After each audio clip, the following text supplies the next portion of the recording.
কোথাও আমার হারিয়ে যাবার নেই মানা। না, মানা নেই বলেই যে কোনো জায়গায় হারানোর পক্ষপাতী আমি নই। একেবারেই থিতু ভীতু বাঙালি। মনে মনে অনেক স্বাদ থাকলেও সাহস এবং ক্ষমতা দুটোর পরিমাণই নগণ্য।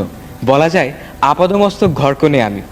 তবে হ্যাঁ, হলপ করে বলতে পারি, যদি একবার ঢাকার বাড়িধারা গুলশান কিংবা বনানীতে হারাবার সুযোগ পেতাম তাহলে না করতাম না। জীবনে বোধ বুদ্ধি জাগ্রত হওয়ার পর থেকেই এই জায়গাটিতে হারাবার আমার খুব শখ।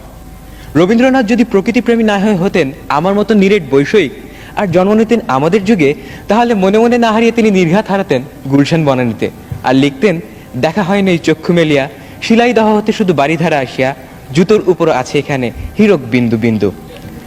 আমার কাঙ্ক্ষিত স্থানটির প্রতি আকর্ষণের প্রথম কারণ হলো ওটা মনে হয় এদেশের জ্ঞানরাজ্যের তীর্থস্থান।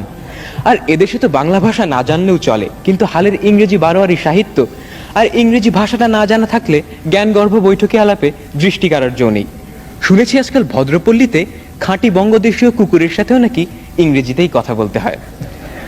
আবার দেখুন, গুলশান বনানীতে বেমালুম হারিয়ে গেলেও ফিরে আসার ম্যাসিভ একটা সুযোগ থেকেই যায়। কিন্তু তা না করে আমি যদি স্বেচ্ছায় হারিয়ে যাই বংশাল, ফরাসগঞ্জ কিংবা শাখারিপট্টিতে, তাহলে তো আমার ওই হারানোই সার। আর মৃত্যু সে অন্তহীন গোলক ধাঁধায় যতই পথ খুঁজবো ততই হারাবো। খায়েশ করে এত অল্প বয়সে অমন নিষ্ঠুর মৃত্যুকে কেই বা মাথা পেতে নিতে চায় বলুন?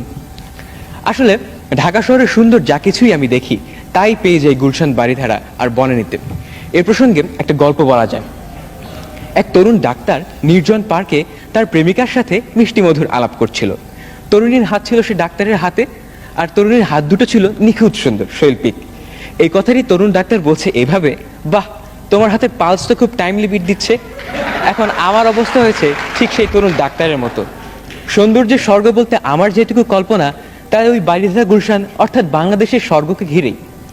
এতক্ষণ তো আমি আমার হারাবার পরিকল্পনার কথা বললাম, এবার তাহলে একটা শঙ্কার কথাও বলা যায়। গুলশান বনানীতে না হারিয়ে অন্য কোথাও হারাতে গেলে ভুলেও যদি আমি একবার ঢাকার ট্রাফিক জ্যামে পড়ে যাই, তাহলে ওই মনে মনে না হারানো ছাড়া কোনো উপায়ই থাকবে না। এক জায়গায় যদি 3-4 ঘন্টা থিতু হয়ে বসে থাকি, তাহলে হারাবো আবার কোন সময়? তাই আমি হারিয়ে যাবো গুলশান বনানী বাড়িধারা। এদিকে আসতে হলে বড়জোর উত্তরা কিংবা ডিওএইচএস, মহাখালী পার হতে হলে আমি বাপু ঘরেই বসে থাকবো, অত হারিয়ে কাজ নেই। এর চেয়ে আমার কল্পনায় ঢের ভালো, কেননা আমার মতন অক্ষম এক বাঙালি যুবকের ওখানে হারানো হবে না। সবাইকে ধন্যবাদ।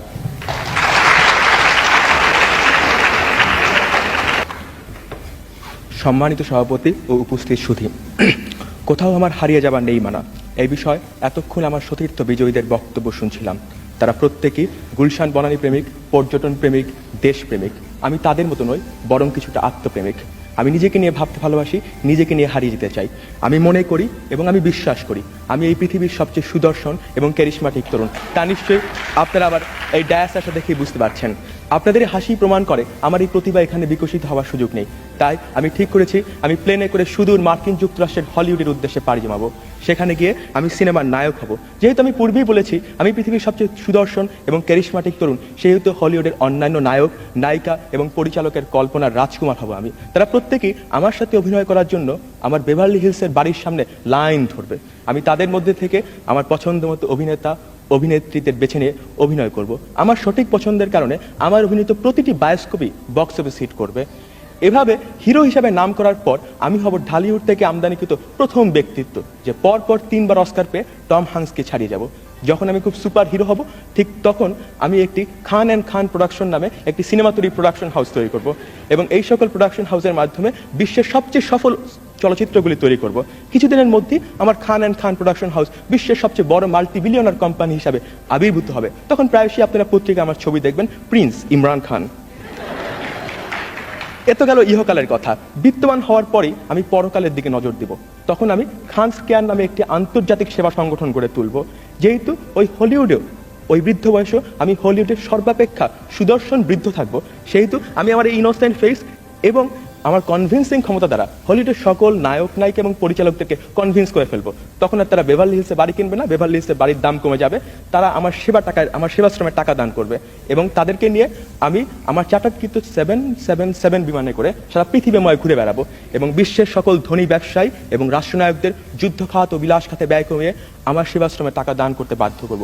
এভাবে কিছুদিনের মধ্যেই আমার সেবাশ্রম বিশ্বের সর্বাপেক্ষা বৃহত্তম সেবাশ্রমে পরিণত হবে। বিশ্বের অধিকাংশ অনাথ আশ্রমই আমার টাকাতে চলবে। যেহেতু বিশ্বের অধিকাংশ অনাথ আশ্রম আমার টাকাতে চলবে, তাই আমি ঠিক করেছি আমি সেখানে রুটি খাওয়াবো না, কারণ আমি ব্যক্তিগতভাবে মনে করি রুটি হচ্ছে পাশ্চাত্যের খাবার। তাই আমার দেশকে তুলে ধরার জন্য, আমার দেশের মানুষকে তুলে ধরার জন্য, আমার দেশের মানুষের খাবারকে তুলে ধরার জন্য আমি সেখানে ডাল ভাত খাওয়াবো। এভাবে আমি সারা পৃথিবীতে ডাল ভাতের কৃষ্টি চালু করবো।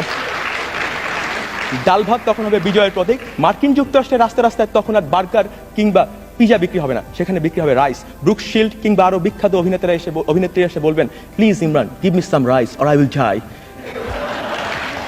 এভাবে অর্থনীতি এবং শান্তিতে নতুন ডাইমেনশন দেওয়ার জন্য আমাকে একই সাথে দুটি বিষয়ে নোবেল পুরস্কার দেওয়া হবে। এভাবে একদিন জীবন ঘনিয়ে আসে, সবাইকে চলে যেতে হয়, আমাকেও চলে যেতে হবে।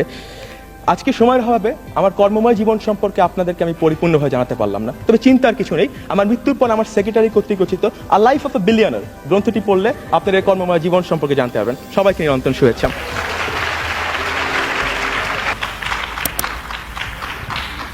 মাননীয় সভাপতি, বর্ষা হাতে ভরসা পায়ে সদাই নিরুদ্দেশ হওয়ার চেষ্টা করলে আইন রক্ষাকারী সংস্থার খপ্পরে পড়ার সম্ভাবনাই বেশি।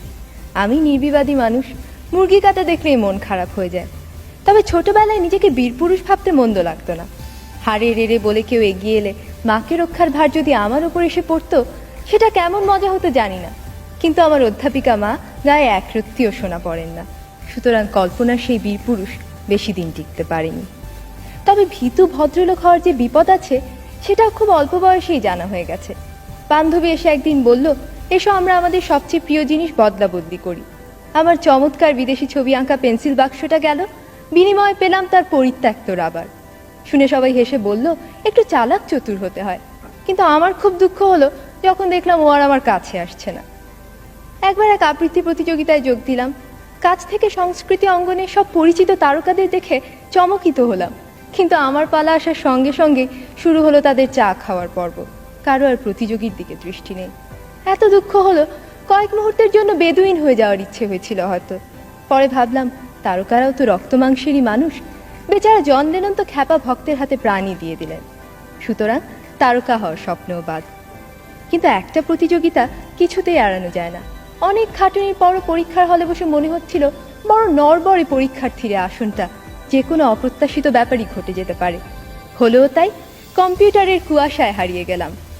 আমার বাবা তার খেয়ালি কম্পিউটারকে কষে চড় মেরে ঠিক রাস্তায় নিয়ে আসেন। আমি কিন্তু যন্ত্রটাকে ভীষণ সমীহ করি।